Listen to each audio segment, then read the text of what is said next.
जन विकास महासभा एवं society of career technology द्वारा संचालित इस जूलॉजी की क्लास में, जेनेटिक्स की क्लास में आपका स्वागत है। हम लोग मेंडल एवं कॉरेंस के आनुवंशिकता के नियमों की बातचीत कर रहे थे, जिनमें हमने बताया एक कंट्रोवर्सी है, उस पर आप स्पष्ट कर लीजिए दिमाग को कि कुछ बातें ऐसी हैं जिसका हाई कोर्ट सुप्रीम कोर्ट कहीं फैसला नहीं हो सकता। कुछ किताबें लिखती हैं कि मेंडल के दो नियम हैं, पहला लॉ ऑफ सेग्रीगेशन और दूसरा लॉ ऑफ इंडिपेंडेंट एशॉर्टमेंट, जबकि वहीं पे कुछ टेक्स्ट बुक्स तीन नियम बताती हैं, लॉ ऑफ डोमिनेंस को अलग रखती हैं और उसे पहला नियम बनाती हैं, लॉ ऑफ सेग्रीगेशन दूसरा।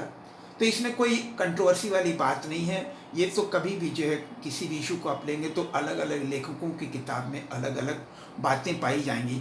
और सच तो ये है कि मेंडल ने तो कोई नियम दिया ही नहीं था, ये जो तीनों नियम हैं वो तो कॉरेंस के दिए हुए हैं। एनीवे, तो पहली बात तो मेंडल ने यह भी बताया कि रेसिप्रोकल क्रॉस में परिणाम वही मिलते हैं। मतलब ये है कि कोई कैरेक्टर माता में हो या पिता में हो, उसमें परिणाम वही मिलेगा, उस कैरेक्टर की खुद जो आदत है उसके हिसाब से। जैसे उन्होंने ये कहा कि एक प्रयोग में यदि हम टाल मेल ले लें और दूसरे ड्वार्फ फीमेल, तो भी F1 में सभी लंबे होंगे। और इसी का रेसिप्रोकल क्रॉस ये हुआ कि यदि हम टाल फीमेल ले लें और इसको ड्वार्फ मेल से क्रॉस कराएं तो भी F1 में टाल भी मिलते हैं। तो ये रेसिप्रोकल क्रॉस कहलाते हैं, ये दोनों एक दूसरे के। दूसरी बात ये कि मेंडल ने मटर के बीज उस समय बाजार में 34 वैरायटी के उपलब्ध थे, तो 34 वैरायटी में से 7 दूनी 14 के बारे में उन्होंने डिटेल स्टडी किया 8 साल तक। तो वो कौन कौन से थे ये आप देख सकते हैं। फ्लावर कलर, फूल का रंग, रेड, पर्पल और वाइट, ये डोमिनेंट होता है, ये रिसेसिव होता है। एक और शब्द समझ लीजिए, उन मेंडल ने 7 कैरेक्टर स्टडी किए थे। ये कैरेक्टर हैं, फूल का रंग, सीड का कलर, सीड का शेप, ये कैरेक्टर हैं। और हर कैरेक्टर के जो 2 वेरिएबल्स हैं, 2 भिन्नताएं जो हैं, जैसे फ्लावर कलर में रेड, पर्पल और वाइट, तो ये इसके लिए उन्होंने एक दूसरा शब्द यूज़ किया, उसको कहते हैं ट्रेट। तो ट्रेट जो हैं मतलब उन्होंने 14 स्टडी किए। तो कभी इस पर यदि प्रश्न पूछा जाए तो आपके दिमाग में बिल्कुल स्पष्ट होना चाहिए कि कैरेक्टर तो ये है और हर कैरेक्टर के जो 2 वेरिएबल्स हैं, ये दोनों जो हैं ये ट्रेट कहलाते हैं। एक बात। अब तीसरी बात, मेंडल ने ये कहा कि दूसरे नियम में लॉ ऑफ सेग्रीगेशन, या जिसे law of purity of gametes भी कहते हैं, उसमें उन्होंने कहा कि प्रयोग उन्होंने क्या किया था, आपने देखा था कल कि जब F1 जनरेशन के डोमिनेंट दिखने वाले हेट्रोजाइगस इंडिविजुअल में सेल्फ क्रॉस कराया गया तो F2 जनरेशन में 3:1 का रेशियो मिला। तो इस पे मेंडल ने ये कहा कि इसमें यदि हम ये मान लें कि दोनों F1 जनरेशन वाले पेरेंट्स में टाल हैं और उनमें टालनेस वाला भी फैक्टर है, ड्वार्फनेस वाला भी फैक्टर है, मतलब वो कैपिटल T स्मॉल t है। अब F2 जनरेशन में 3:1 का रेशियो मिला, 3 तो टाल और 1 ड्वार्फ, तो 1/4 ये 25% ये ड्वार्फ कहाँ से आ गए। आप खुद ही देख सकते हैं कि इसको हम किसी और तरीके से इसकी व्याख्या नहीं संभव है। इसको हम तभी एक्सप्लेन कर सकते हैं यदि हम ये मान लें कि गैमीट फॉर्मेशन के समय ये दोनों फैक्टर एक दूसरे से अलग अलग हो जाते हैं और फिर उनमें रैंडम मिक्सिंग होती है। तो अब ये भी अलग हो गया, ये भी अलग हो गया, तो अब इसमें ये दोनों मिल सकते हैं, ये इनके साथ मिल सकता है, ये इनके साथ मिल सकता है और ये मिल सकते हैं।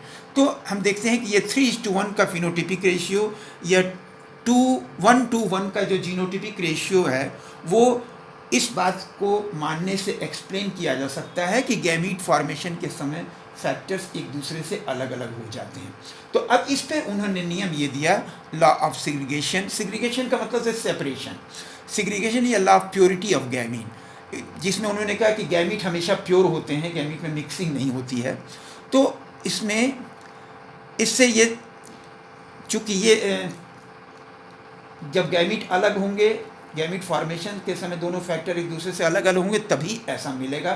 तो इसलिए उन्होंने नियम ये दिया कि गैमीट फॉर्मेशन के समय फैक्टर्स एक दूसरे से अलग अलग हो जाते हैं, और इसलिए ऐसा होता है कि F1 के हेट्रोजाइगस डोमिनेंट फिनोटाइप वाले इंडिविजुअल में जब सेल्फ क्रॉस कराया जाता है तो F2 जनरेशन में मोनोहाइब्रिड क्रॉस में 3:1 का फिनोटिपिक रेशियो और 1:1 का जीनोटिपिक रेशियो मिलता है। तो ये तो हुआ लॉ ऑफ सेग्रीगेशन। अब इसके बाद तीसरा जो नियम है लॉ ऑफ इंडिपेंडेंट एशॉर्टमेंट, जिसमें डाई हाइब्रिड क्रॉस है, जिसमें कि हम दो जोड़ी कैरेक्टर्स पे एक साथ विचार करते हैं। तो आइए देखते हैं कैसे। तो इसमें मेंडल ने ये देखा कि यदि हम दो कैरेक्टर लें, एक बात यहाँ पे ध्यान रखिएगा, याद रखिएगा, यहाँ पर सीड कलर जो बीज का रंग है, बीज का रंग में येलो जो है ग्रीन पर डोमिनेंट है, लेकिन वहीं पर फली के मामले में पूरा जो फली है उसमें ग्रीन येलो पर डोमिनेंट है। तो इस बात को ध्यान रखिएगा कि इससे रिलेटेड कहीं सवाल आए तो आप उसमें उल्टा न कर जाएं। अब मेंडल ने क्या किया कि एक बार में एक जोड़ी कैरेक्टर का व्यवहार जब देख लिया तो उसमें उन्होंने सोचा कि अच्छा चलें दो जोड़ी कैरेक्टर को एक साथ लें तो उसमें क्या फ़र्क पड़ता है। क्योंकि मेंडल के पहले भी कुछ लोगों ने जब प्रयोग किए थे तो अच्छे खासे प्रयोग किए, लेकिन उन्होंने क्या किया था गड़बड़ी कि कोई पौधा लिया या कोई जानवर लिया तो उसके माता पिता के और फिर बच्चों के सारे लक्षणों को एक साथ लिख लेते थे रजिस्टर में। अब जब सारे लक्षणों को एक साथ लिख लेते थे तो वो उसके बीच में संबंध की व्याख्या करने में उनको परेशानी होती है। मेंडल ने यही सावधानी बरती कि उन्होंने एक बार में तो पहले एक जोड़ी कैरेक्टर का व्यवहार देख लिया, रेड और वाइट फ्लावर कलर का व्यवहार देख लिया, टाल और ड्वार्फ का व्यवहार देख लिया, और फिर उसके बाद उन्होंने क्या किया कि अब दो जोड़ी कैरेक्टर लिया। तो दो जोड़ी कैरेक्टर में जैसे टाल वर्सेस ड्वार्फ, ये तो एक बात है, और उसके साथ उन्होंने ले लिया येलो कॉटिलीडन बीज का रंग, और ये हो गया ग्रीन।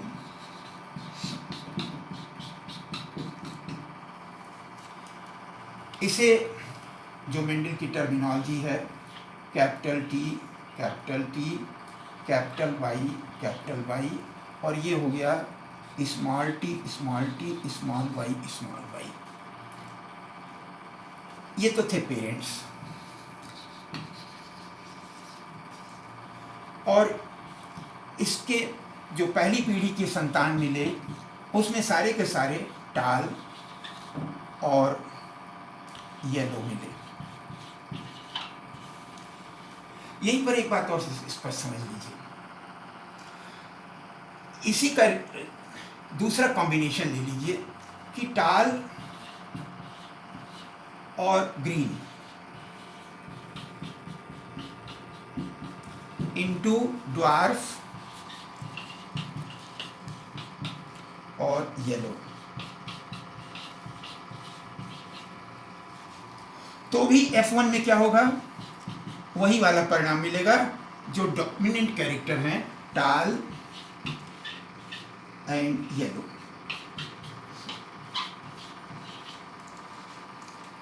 अब जो F1 जनरेशन वाले टाल एंड येलो थे हेट्रोजाइगस, इसमें सेल्फ पॉलिनेशन उन्होंने कराया।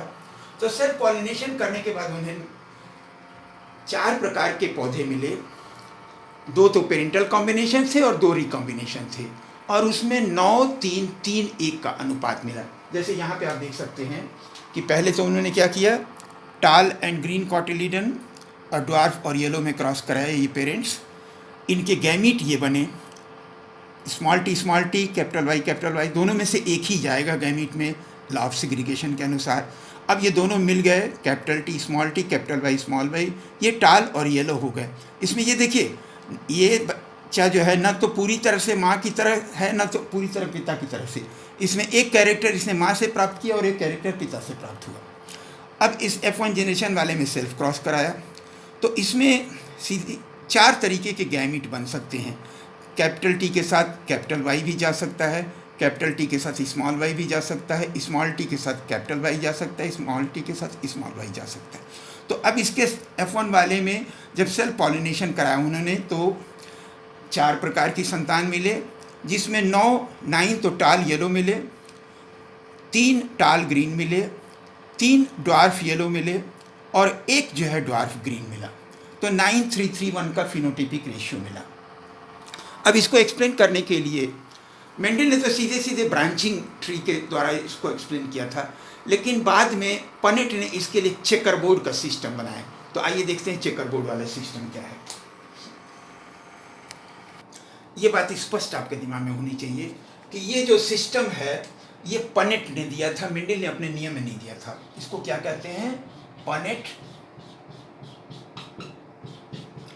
Chequerboard system.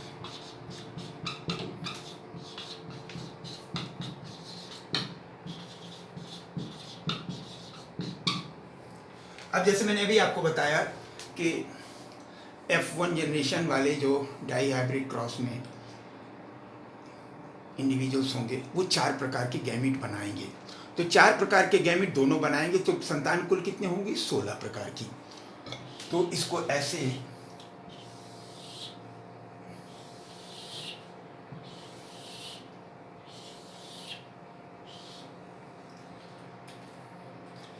कैपिटल टी के साथ कैपिटल वाई, कैपिटल टी के साथ स्मॉल वाई, स्मॉल टी के साथ कैपिटल वाई, स्मॉल टी के साथ स्मॉल वाई, और इधर भी वही होगा।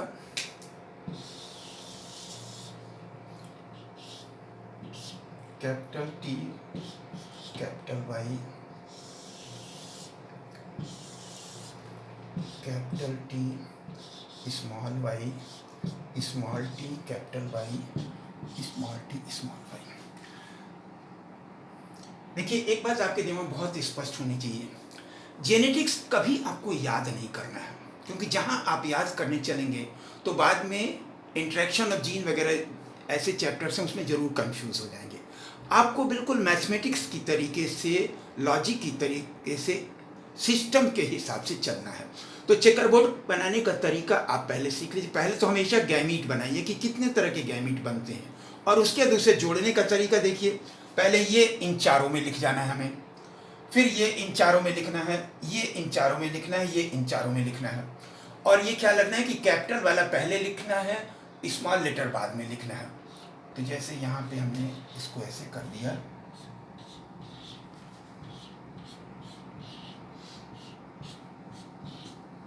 इसी तरीके से इसको चलिए।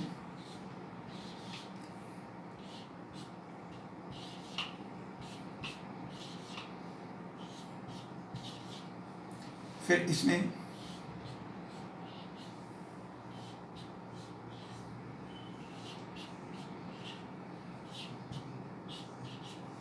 फिर इसको इन चारों में,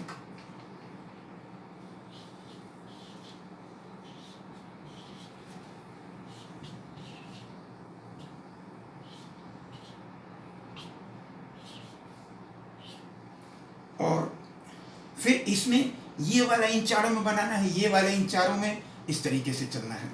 तो इसे देखिए, पहले कैपिटल टी लिख लें, फिर इसके बाद कैपिटल वाई। ये ध्यान रखना है कि कैपिटल लेटर पहले लिखना है और स्मॉल लेटर बाद में लिखना है। इसमें भी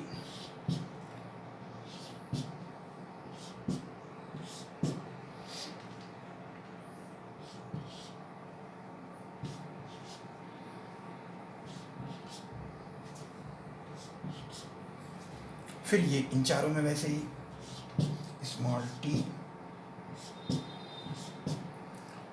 स्मॉल वाई,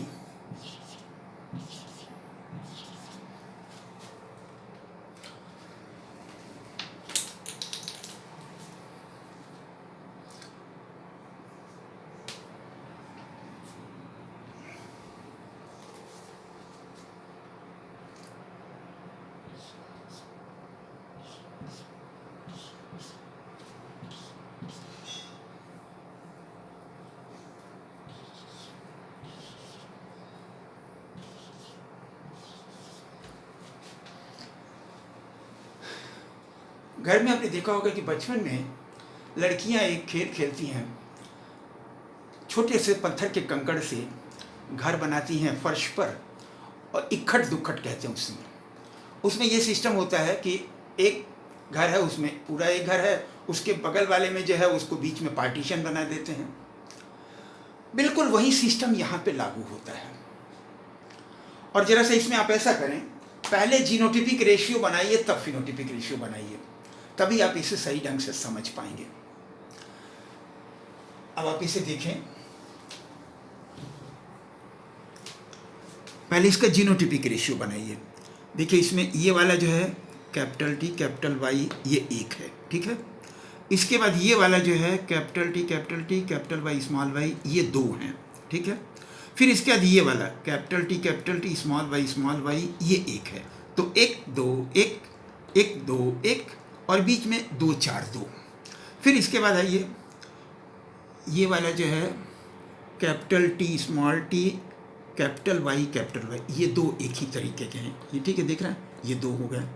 अब इसमें बीच में चार, ये capital T small T capital Y, ये चार एक ही तरीके के हैं। तो ये हो गया capital T small T capital Y small Y, चार हो गया। इसके बाद इसके नीचे वाला देखिए, ये और ये दोनों एक ही हैं, कैपिटल टी स्मॉल वाई, ये दो हो गया। फिर अब इसके बाद यहाँ आइए, स्मॉल टी कैपिटल वाई, ये एक है। फिर इसके बाद small T capital Y small Y, ये दो हैं, और फिर ये एक हो गया। तो इस तरीके से जीनोटिपिक रेशियोस में क्या होता है, 1:1, 2:4:2 और 1:1। अब इस जीनोटिपिक रेशियो से आपको फिनोटिपिक रेशियो बनाना है कि बाहर से देखने में ये कैसा लगेगा। तो देखिए क्या होगा, ये वाला देखिए कि किसमें कम से कम एक, दोनों डोमिनेंट हैं। तो ये 1 और 2 3, और फिर ये 2 5 और 4 9, ये चार जो हैं इसमें एटलीस्ट एक जो है डोमिनेंट है, एक है या दो डोमिनेंट वाले हैं। तो ये जो है टाल भी हो गया और येलो भी हो गया। तो टाल येलो तो इस तरीके से 9 हो गया। अब इसके बाद टाल और ग्रीन, तो टाल और ग्रीन में देखिए कौन कौन से हैं, ये वाला टाल और ग्रीन, और फिर ये वाला टाल और ग्रीन। तो 1 और 2, ये 3 हो गए, सॉरी। इसी तरीके से ड्वार्फ येलो लीजिए, तो ड्वार्फ येलो में कौन कौन से हैं, ये वाला स्मॉल टी कैपिटल वाई, ये ड्वार्फ येलो एक है। और फिर ये वाला क्या है, ये भी ड्वार्फ येलो है। तो ये 2 और 1, ये 3 हो गए। और एक ये वाला जो है ये ड्वार्फ ग्रीन हो गया। अब इसमें समझने की बात क्या है कि दो जोड़ी कैरेक्टर हैं, तो भी आप देखिए उसमें से एक जोड़ी कैरेक्टर का व्यवहार क्या होता है। तो इसमें क्या होगा, देखिए टाल कुल कितने हैं, 9 + 3 12, 9 3 12, और ड्वार्फ कितने हैं, 3 और 1 4। तो 12 और 4 के बीच में क्या अनुपात है, वही 3 और 1 वाला आ गया। ऐसे ही सेम वे येलो कॉटिलीडन वाले कितने हैं, 9 और 3 12। ग्रीन कॉटिलीडन वाले कितने हैं, 3 और 1 4। तो इसमें भी वही रेशियो आ गया, 12 4, यानी कि 3 और 1 का। इसका मतलब ये हुआ कि दो जोड़ी कैरेक्टर का व्यवहार हम देखेंगे तो भी जो एक जोड़ी कैरेक्टर वाला व्यवहार था, डोमिनेंस और लव सेग्रीगेशन वाला, वो लागू होता है। और दो जोड़ी या 3 जोड़ी कैरेक्टर पे हम विचार करेंगे तो वो एक दूसरे की उपस्थिति से प्रभावित नहीं होते हैं, वो अपना स्वतंत्र व्यवहार प्रदर्शित करते हैं। तो इसी तरह से देखिए हमारे मनुष्य में कौन कौन से कैरेक्टर हैं, ये तो हुआ मेंडल के नियम, ये बात अब यहीं समाप्त हुई। मनुष्य में पाए जाने वाले गुण कौन कौन से हैं, बहुत से करीब 100 के कैरेक्टर्स पाए गए हैं जो कि हेरिटेबल हैं, जो माता पिता से संतान में जाते हैं। जैसे आपने देखो, एक यहाँ पे अब नई बात आ गई, मेंडल के नियम में तो एक ट्रेट कैरेक्टर के लिए 2 वेरिएबल्स ही थे, या तो लंबा पौधा या बौना पौधा।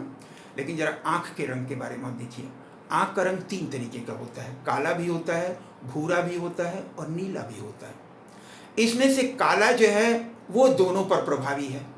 यदि माता पिता में से एक काली आँख वाले हैं और दूसरे जो है भूरी या नीली आँख वाले हैं, तो संभावना ये है कि बच्चे में काली आँख हो। दूसरी तरफ नीले और भूरे में यदि शादी हो, नीली और भूरी आंख वाले में, तो भूरा वाला जो है नीले पर प्रभावी होता है। इसी तरीके से लंबापन, मटर के पौधे में लंबापन बौनेपन पर प्रभावी है, लेकिन मनुष्य में इसका उल्टा देखा गया है कई बार कि बौनापन जो है लंबेपन पर प्रभावी होता है। तो ये तो उस कैरेक्टर का अपना अपना आदत है, उस पर कोई चर्चा नहीं कर सकते। कुछ लोगों को आपने देखा होगा, ये जो कान है ना, ये कान, तो कान थोड़ा सा ये अलग है, फ्री, और कुछ लोगों का ये वाला किनारे जुड़ा हुआ रहता है। ये भी एक हेरिटेबल कैरेक्टर है कि कुछ लोगों का ये कान का निचला हिस्सा थोड़ा सा फ्री होता है, फ्री ईयरलोब कहते हैं इसे, और कुछ में जो है ये बिल्कुल जुड़ा हुआ होता है, अटैच्ड ईयरलोब। तो फ्री ईयरलोब का कैरेक्टर जो है वो डोमिनेंट है और अटैच्ड वाला जो है अप्रभावी है। इसी तरह से एक कैरेक्टर है टेस्टर और non tester, tester and non tester. एक केमिकल होता है, उसे कहते हैं पीटीसी पेपर, फिनाइल थायोकार्बामाइड।